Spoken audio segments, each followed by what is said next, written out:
And with that, let's switch over to English and introduce our final speaker for the day. A warm welcome to Alexander Schacht, who is the Executive Vice President of Launch and Commercialization Data Sciences at Veramed. Also leadership trainer and podcast host and an international speaker with 20 plus years of experience in the healthcare research field. Specializes in leadership and data science in the launch and commercialization phase of pharmaceutical products. To date, he has published more than 200 podcasts and 70 peer-reviewed manuscripts. And today we're going to hear you talk about how leadership helps you to achieve your goals, even if you don't have direct reports. A warm welcome to Alexander. Thanks so much for the invitation, and sorry, my Swedish is really poor, so I need to speak in English here. I could speak in German, but I guess that wouldn't help you quite so much. So let me start by answering the questions that I got in terms of how to develop statisticians into future statistical leaders. Well, the short answer would be enroll them into the effective statistician leadership programs that we have. But in order to give you a little bit more content about it, I think there's a couple of key points. The first is you need to make sure that people understand why that's important and what's in it for them. If people don't understand why it's important and what's in it for them, nobody will work on it. So how do you do this? The first is you speak about examples. What are the things that you are doing in terms of your leadership development? Be a role model. Show that how good leadership behaviors help you to achieve things together with others. The second point is make sure that you give a lot of feedback about things.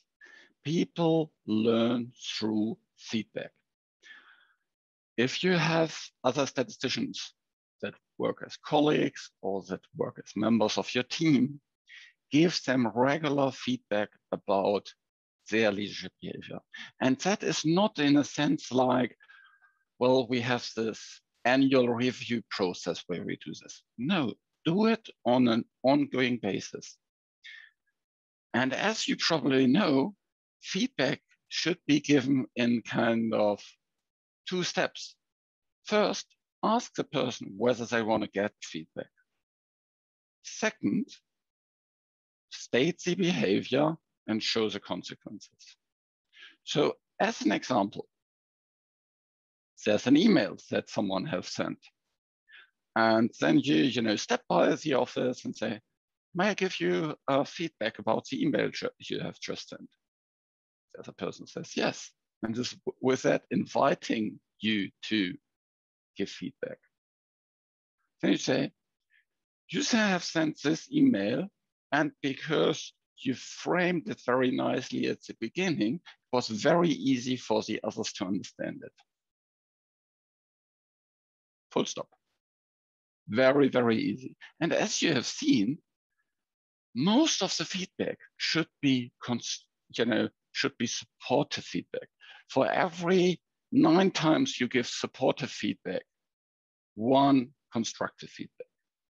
That is, something that where you can reinforce good leadership practices. The other point is provide opportunities for leadership. Provide opportunities where people can grow outside of their comfort zone, because only outside of comfort zone happens personal growth. If we do the same thing again and again that we are used to, we'll not become great leaders. We can only become great leaders by stepping up, doing something different, doing something new, even if we could fail.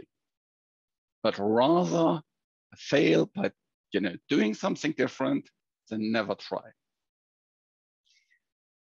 And really but the really most important thing is you need to show the importance. It can't be something that we have this one presentation about leadership and then people never hear about it again. It needs to be something that needs to be ingrained in your culture. It needs to be something that is top of mind all the time. If it's just this one-time event, people will not care about it. Will you? Would you care if there would be this presentation by the president of the university about leadership and then you never hear anything again? People will think that's just a fluke. That's just, another kind of Sunday presentation, but there's no, real meaning behind it. So keep it on top of mind, give feedback, give opportunities for growth, and be a role model. I think these are really, really important things. And I will actually speak quite a lot about leadership, of course, in my presentation. So let me share my presentation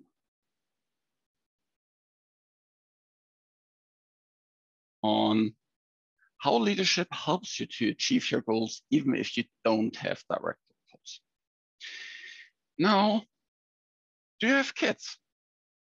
Or do you have, maybe good friends with kids, or maybe you want to have kids at some time? It's great to have kids. I have 3.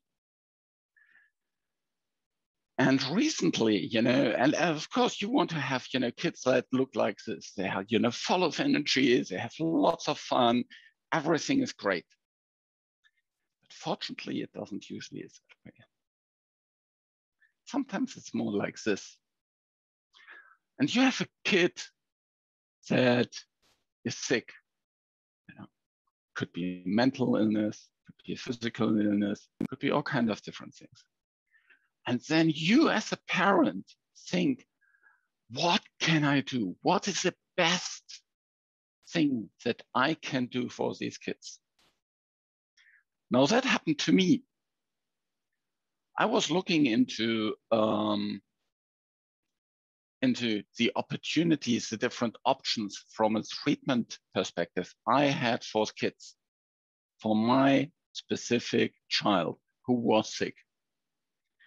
Now, I, of course, had the benefit of being a statistician or a statistician in the medical field. So I knew where to look for. I knew about clinicaltrials.gov. I had access to all kinds of different literature. I knew how to read a publication. I knew how to, what is a good study is looking like. All these kind of different things. I knew all of these things. And yet I wasn't finding good studies. I wasn't finding, good publications. I was, there was a lot of kind of bad data out there, incomplete data out of there, not sufficiently, provided data out of there. Now, what does that all have to do with leadership? Well, it starts with a goal that you want to have.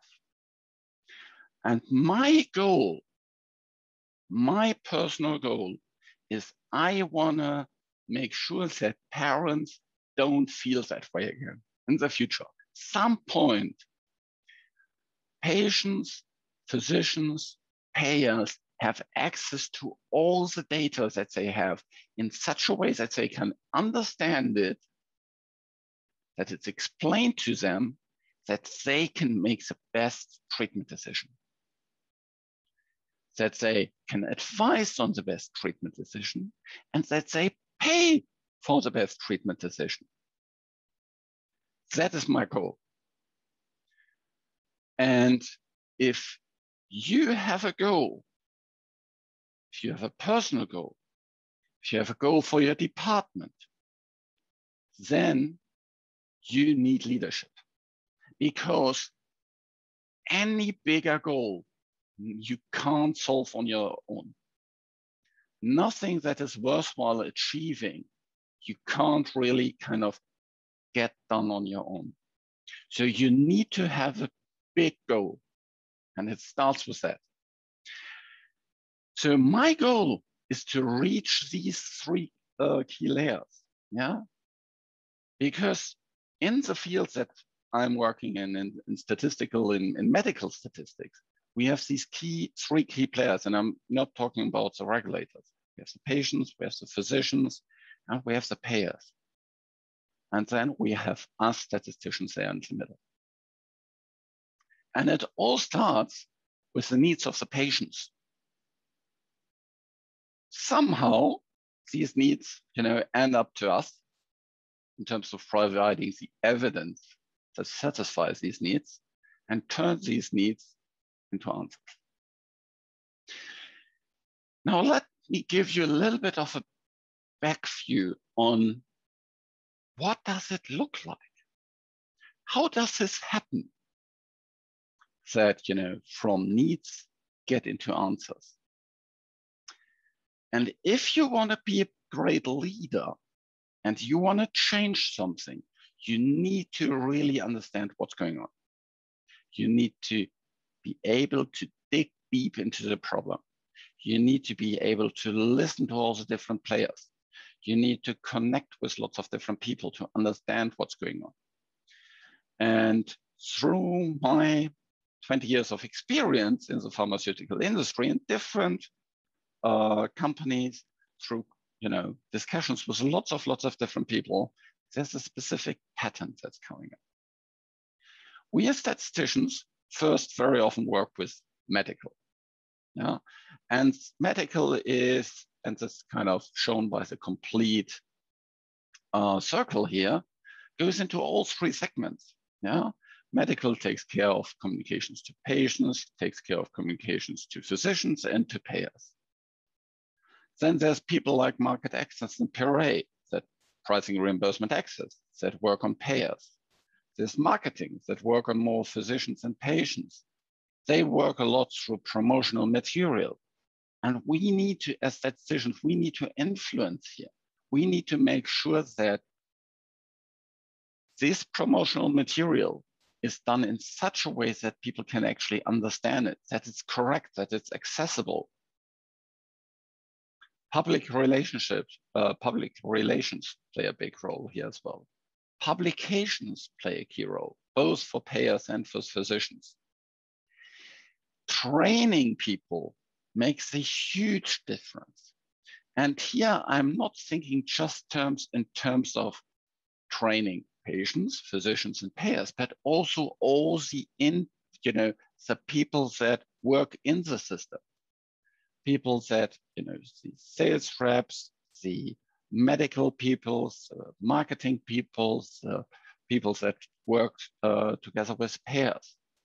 All these need to become much more data literate. If we don't dramatically improve the level of data literacy in our population, we will fail. You can see this in terms of what's happening with COVID. If people still think, well, I know you have this 10,000 patient study here, but my neighbor, he had this. And people don't understand this 10,000 patient study has so much more evidence than the anecdotal evidence from the neighbor. We're not going to change things. That's another kind of big thing that we as statisticians need to work on. There's advisory boards, there's HTA submissions across all the different countries. We have patient advocacy, we have sales teams, we have medical scientific liaisons, we have key opinion leaders, we have key accounts.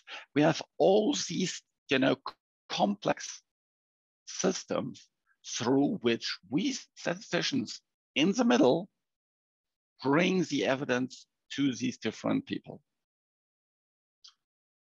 It's really important that if you have a goal, you understand how to reach this goal. How do you get to that?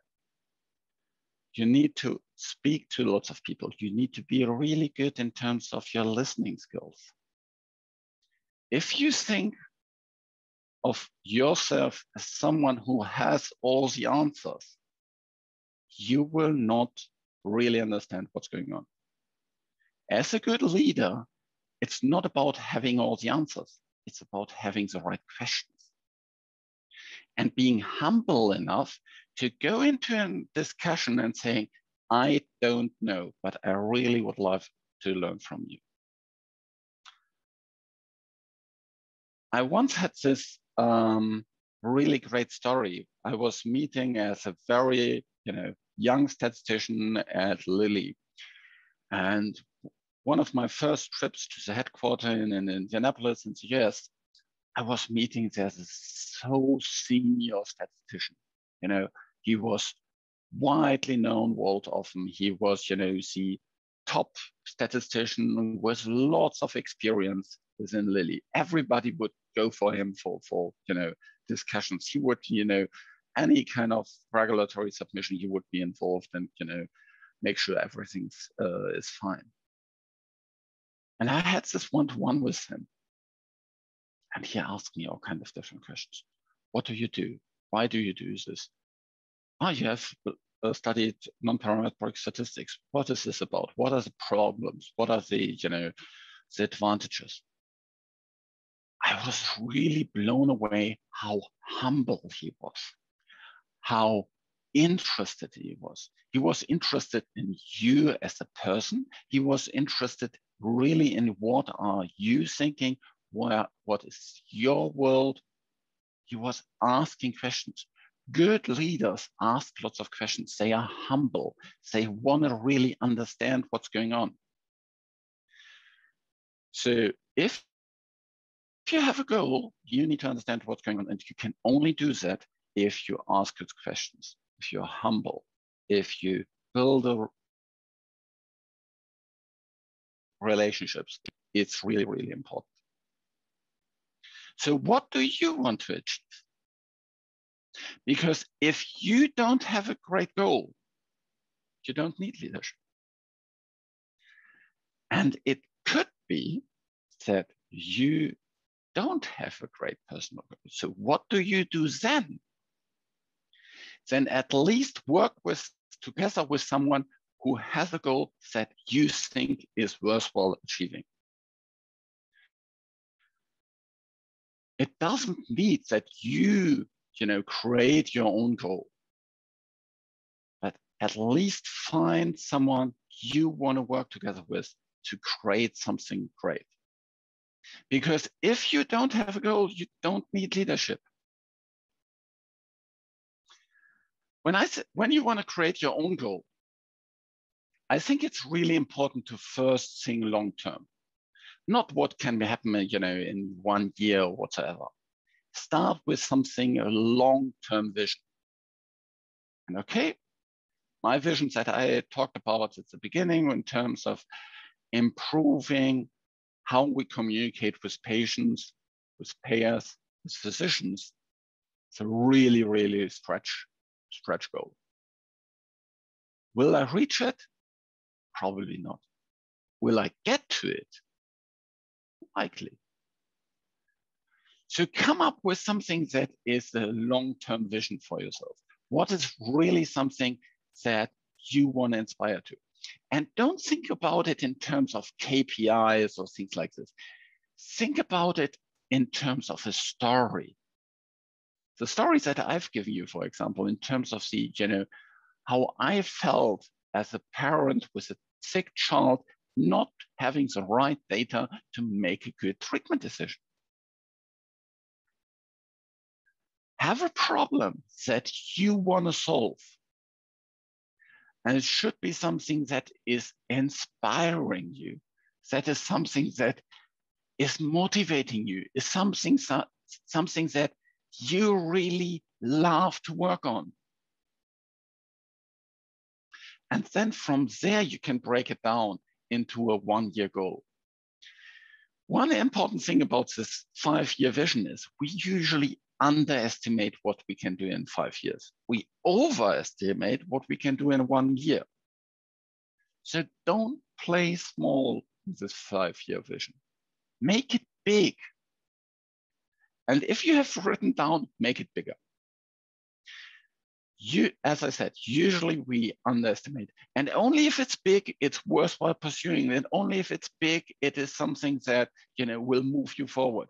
If people say it needs to be realistic, forget about it. It doesn't need to be realistic. It needs to be something that is motivating you. And usually realistic goals are not motivating us. It needs to be motivating.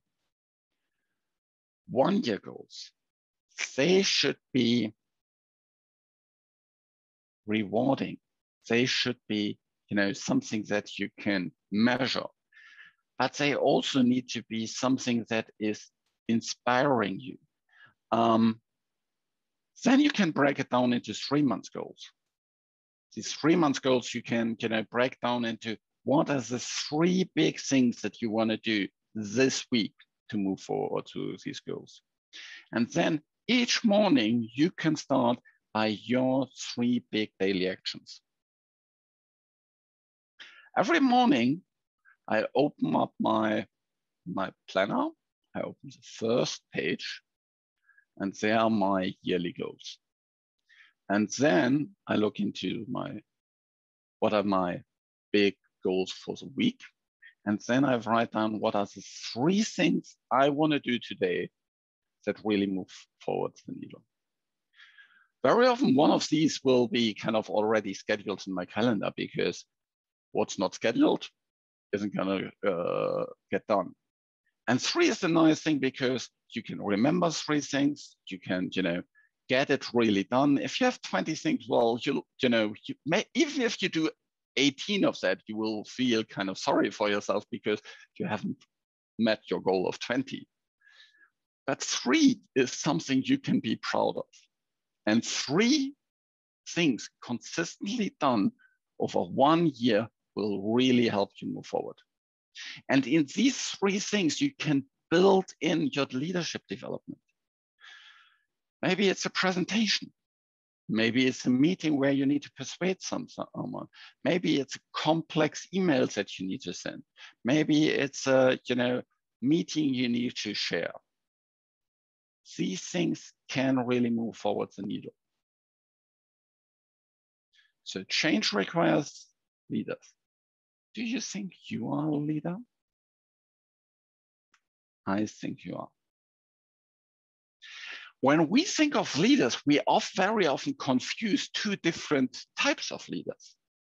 We think mostly in terms of leaders, in terms of assigned leaders. Okay, this picture is maybe a little bit comic, but gives you a perception. It's about assigned leaders get their authority, their influence assigned from the organization. And it can be taken away again. An assigned leader is someone that is got elected. An assigned leader is someone that got appointed, that is, has a big title. Emergent leaders are different. Emergent leaders are those leaders that we all can be. We are very often. These are the leaders that lead without a title. These are the people that see there's a problem and gather people to solve it. You are probably a leader because, I don't know, maybe in your church, in your community, in your sports club, whatsoever. You see a problem and you organize it so it gets solved. Maybe in your family. Yeah. So, and this is the leadership that I'm talking about. For me, leadership is the ability to consistently deliver value to an organization or cause by inspiring others to take a specific direction when they truly have the freedom or choice to do otherwise. Okay, that's a very long definition, and it's actually not my definition. It's a definition that the American Statistical Association has worked on. And it's also the foundation of the leadership programs that I'm delivering for a couple of years now. Now, let's dive a little bit into this leadership definition. First, it's an ability. It's not something like you're born with. It's not something that you can't learn. It's something you can learn. Second thing, it creates results. If you don't deliver value, you're not a leader. Full stop. If you don't change something for the better, you're not a leader. Full stop. And you do this to an organization. This could be, your department, it can be your university, it can be your association, it can be your company, your community, whatsoever. And you don't do this by commanding others, because you can't actually do this, but by inspiring others, by motivating others. However, we are often as statisticians fail to lead. And there's 4 big reasons why we are failing to lead. The first is the mindset part. We think of us very often as advisors, like we are standing outside of the others. Yeah, let's say there's in my area, it's very often kind of let's say a clinical study program project. Yeah, you have a physician there, you have someone from a regulatory, you have someone that is from an operations perspective, you have someone from data management, you have whatever, all kind of different people. Yeah, and also a statistician. And then very often statisticians think of themselves as not being part of a team, but just consulting the team. Just in terms of saying, if there's a statistical question, then come to me and I'll answer it. No, you are a team member. You have the same responsibilities, the same obligations, the same opportunities as every other team member. But you need to think of this yourself. You need to think of yourself as a leader. Otherwise, you can't be a leader. But very often we get, busy and we avoid this responsibility. The second thing is we all love statistics. Well, that's because we became statisticians. Yeah, we love all the kind of technical things, the programming, whatsoever. It's great that we have that because, well, that defines us being statisticians. But if we only concentrate on it, then it's bad. And you can see this kind of at conferences. There's 20 tracks on non-parametric statistics, Bayesian statistics, linear regression, whatsoever. And 1 track on leadership. Being a better presentation skills, better relationship skills, whatsoever. All the other 20 tracks are packed, and this 1 track may even get canceled because nobody is going there. Lack of leadership understanding. If we don't understand what leadership is all about, we can't work on it. If you don't understand, how statistics work, you can't improve it. Same as with leadership. Leadership understanding is about communication effectively. There's actually in leadership, there's only 1 tool, communication. Communication, communication. And of course, communication has lots of different facets. It is about listening, it's about negotiation, it's about presentations, it's about writing, it's all kind of different things. But communication is the fundamental tool that you have, and you have only communication. And by the way, you also communicate not through words, but also through what you do. Because actions speak so much louder than words. You need to understand that networking is so important as a leader. That leadership is really about influencing others. It's about negotiation with others, because very often you have opposing views. And it's about driving change. And then there's very often this lack of big picture thinking. if we are so in the details, we are not seeing where is it worth investing, where is it worth actually working on leadership.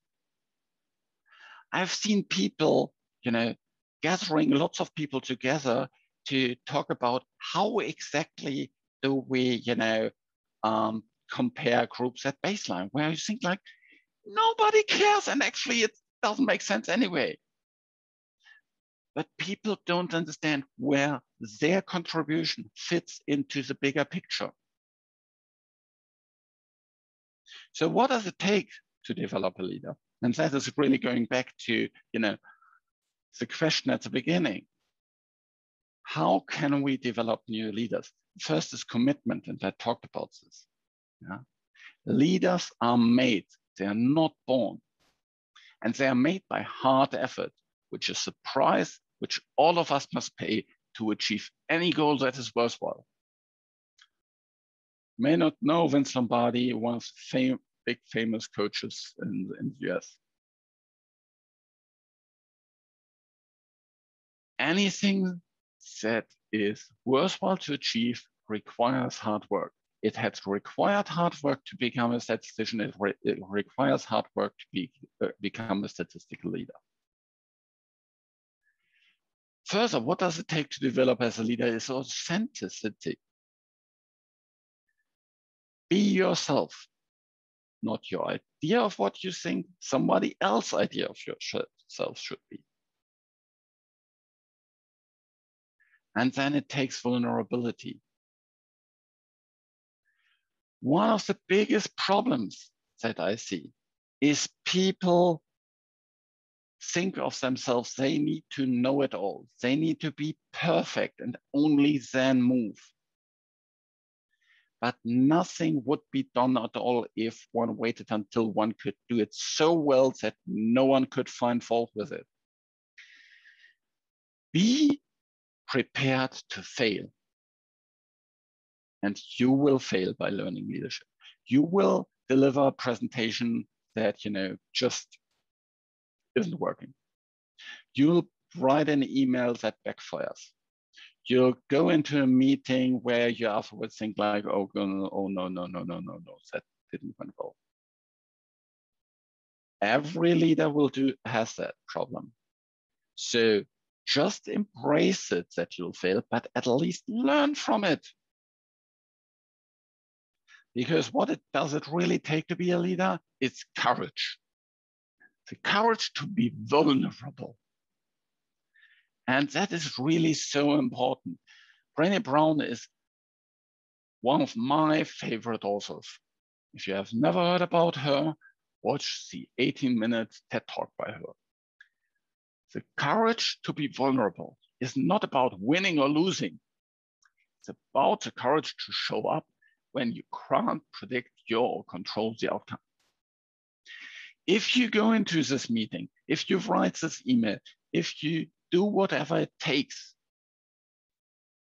you go in there and you don't know what exactly will happen because you deal with people and you need to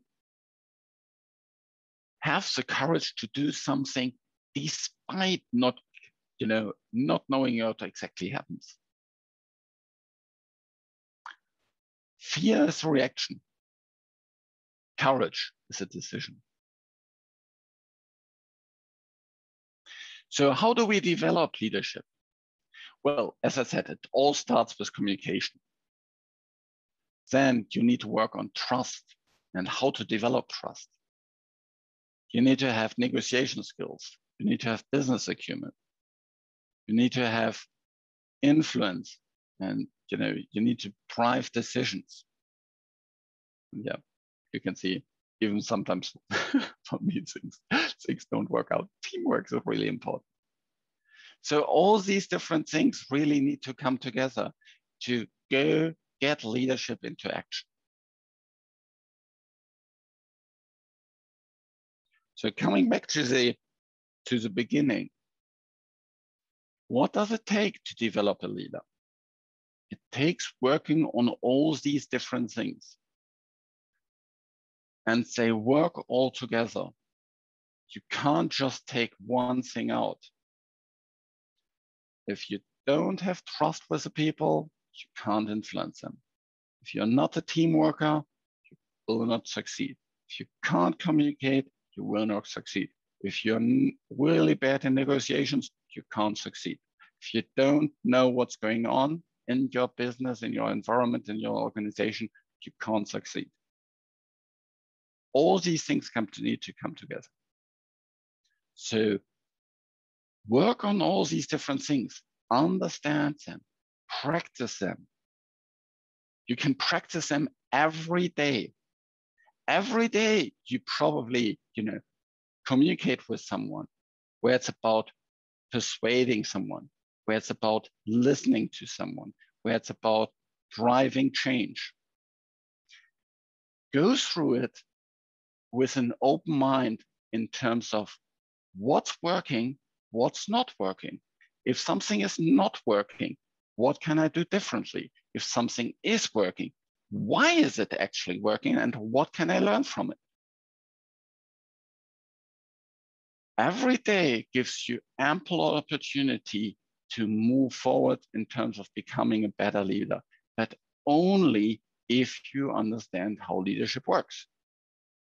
So invest in understanding about this. I have nearly 200 podcast episodes published. A lot about these are about leadership skills. Just listen to them. Attend, different webinars like the day-to-day to learn more about it and become a statistical leader so you can drive change, you can reach your goal, and you can get to something that you can really be proud of, something that drives your motivation. And with that, I think we are now going into the Q&A. Wonderful. Thank you so much, Alexander. Truly inspiring and very, very clear, the step-by-step you need to undertake in order to actually develop your leadership.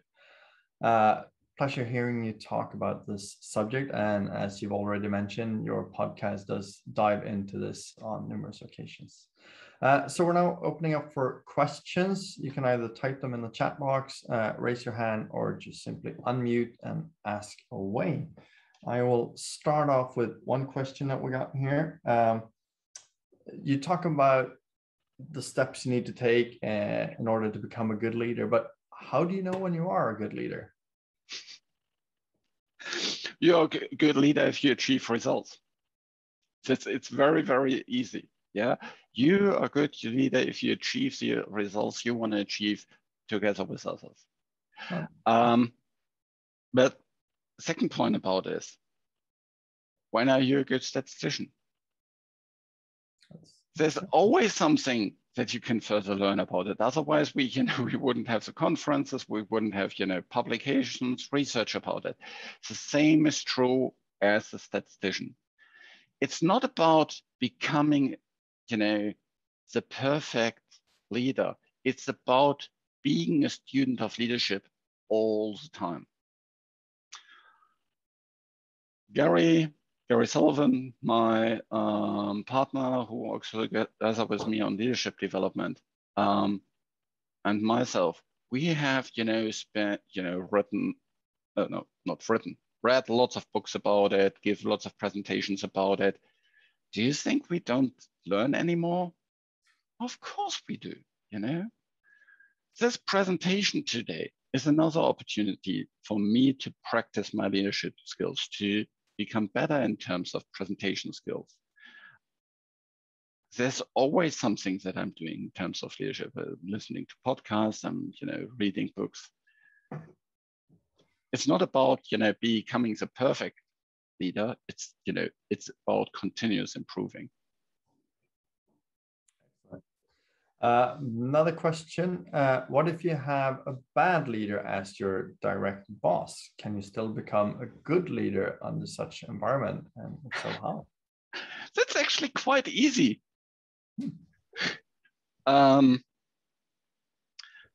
you can learn from good examples, but it's even better to learn from bad examples because you directly see what you shouldn't do. Yeah. So if your boss, for example, never listens, well, that's a good sign that he's not a good leader.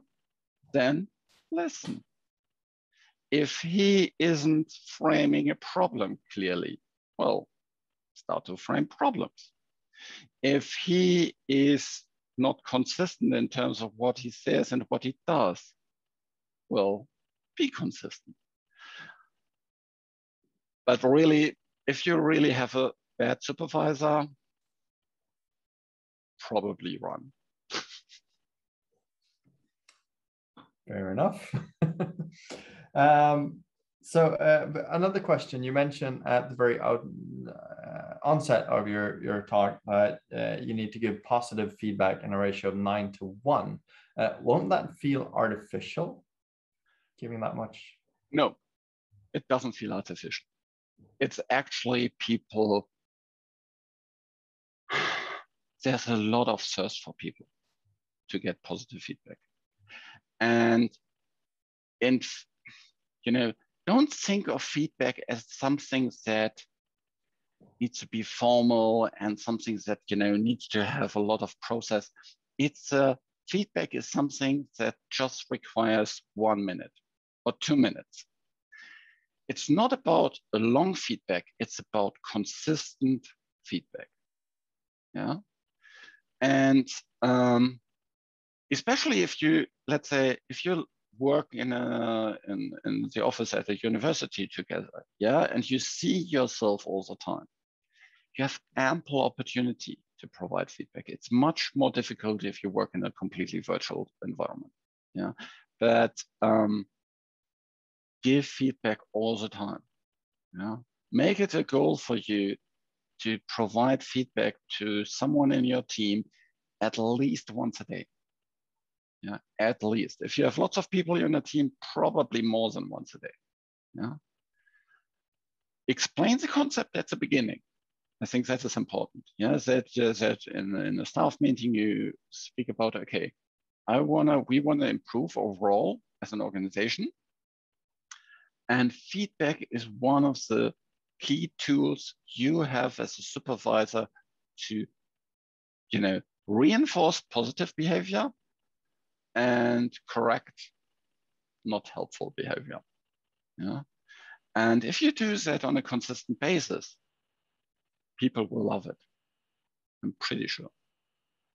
All right, awesome. So you mentioned how you found your true goal with having the kid with the medical problem. What was your goal before that? Did you have a big goal the way you describe it before you encountered that experience? It sounds like it was an easy process. No, it's something that has evolved and developed over a very, very long period. Yeah. So it's not, that I had as a kid and, from one day to another, I had this kind of, this goal. No, it's a continuous process that you're thinking of. You fine tune it over time more and more and more. Yeah. So no, it's, start with something that is, that makes sense for you, and then refine it, think about it. Yeah. And there will be, events in your life that will drive this and make it more crystal and more crisp for you. It may even completely change direction. Yeah. So maybe you're moving, from medical research into economical research. And then, it's not about, medical health, but maybe it's about poverty. Yeah. And so things may dramatically change. Yeah. That's fine. Yeah. But the important thing is that you have something that is worthwhile to pursue. All right, brilliant. You also mentioned that we need to increase data literacy and statistical literacy, basically in society as a whole. what can we as statisticians do? It's not really like we can go out and start lecturing people on statistics. No, it's about improving our leadership skills. That is very, very easy. Yeah. So I don't know how it is in Sweden, but in Germany, I can tell you, you have virologists, people there, you have lots of politicians and all kind of self-proclaimed experts talking about it. But I haven't seen yet one statistician on national TV talking about the numbers. Why is that the case? Because we haven't built our relationships. We haven't built, our statistical leaders. We don't have people that are networked well enough to actually change something. We have always kind of focused on our technical skills.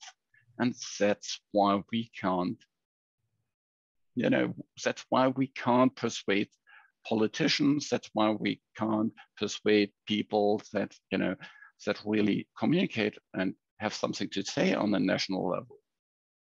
So if we invest, if we as you, for example, as a Swedish association have this clear goal, we want to make sure that Sweden becomes a population of people where there's a high data literacy.